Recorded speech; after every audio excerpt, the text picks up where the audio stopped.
Welcome back, guys. I am Quad with the Houston 100, powered by the Minority Report, and we are here celebrating and giving you guys prominent Black-owned successful businesses. And today I have with me Miss Julie Griffith with Champagne and Melanin. Thank you so much for being here with us today. Absolutely. Well, thank you guys for having me. The Houston Minority 100, powered by the Minority Report.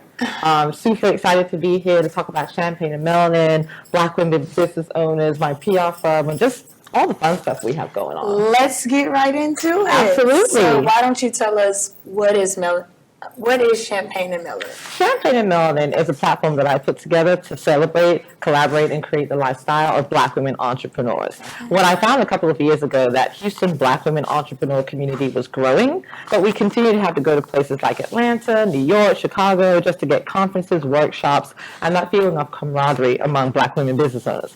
So I said, why can't we just have that here? I know enough women, they're all in my cell phone, so let me just pull something together. And that's literally how it started. So okay. Yeah, it's going from there. Yeah, absolutely. I absolutely love that.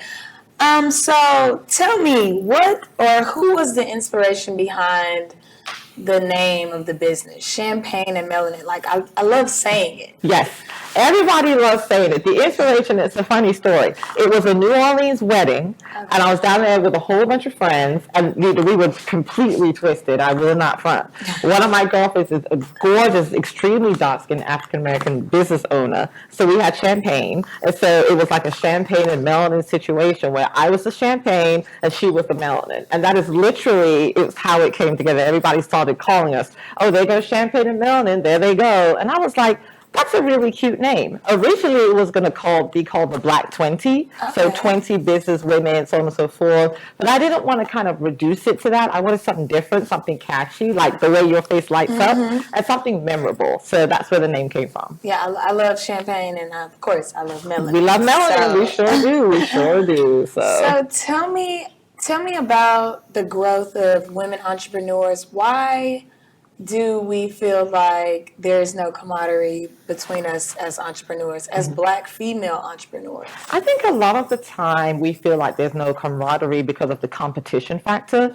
Like, we don't want to help each other. We constantly think, if I give her a tip or an idea, she's going to get ahead of me. I'm going to get left behind. And more importantly, our businesses are built on knowledge share. Like, unlike other businesses that are kind of built on money and who they know, we're kind of built on networking, each one teach one, pull someone along. So that's why I really like Champagne and Melanin. It's a collaborative community. I am her and she is me. If someone doesn't know something, we can dip into our Instagram, my newsletter, our amazing pool of women, and get those answers together. So that's super important for me. It is. I love that. Yeah, absolutely. So what made you...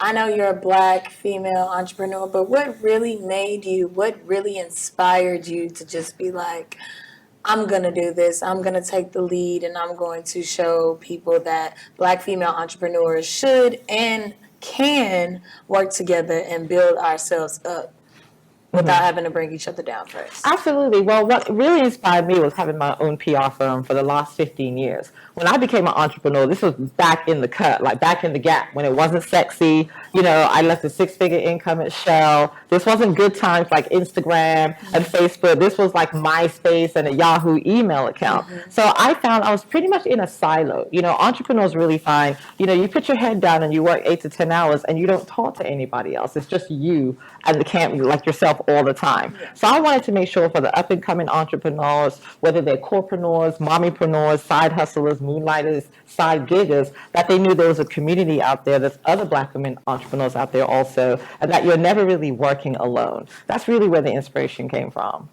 And that's super amazing, Ms. Griffith. I love it. Is there any budding entrepreneur advice that you can give to all of us, not just the females, but all of us that are trying to come up and be a part of this world? Absolutely. The budding advice is be consistent, and be consistent.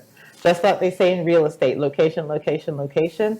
As an entrepreneur, be consistent. That's the only thing you have going for you right now. Especially with COVID and Corona, when you start disappearing, even for 24 hours, people are going to remember that. So the best way to build your business right now as an entrepreneur is work on that consistency. It's kind of almost like being pregnant. You're never going to be a little bit pregnant. So you're either going to be all the way entrepreneur or you're not. So that would be my advice. I love that. Yeah. So why don't you tell us how we can stay in touch with you and keep up with Champagne and Melanin? Absolutely. So the first thing is you can go to Champagne and Melanin on Instagram. We are rebuilding the blog for 2021. Follow us at Champagne and Melanin, and also follow us at Julie O. Griffith, which is my personal brand. For PR services, you can go to www.julieogriffith.com. Shoot me a Google Meet, and let's do your free consultation and get you ready for 2021. Thank you, Ms. Griffith. We really, really appreciate you coming back with us. Absolutely. And thank you for having me You're on so the Minority Report. Oh, we'll see you soon. Okay. Thank you guys for tuning in. We'll see you soon.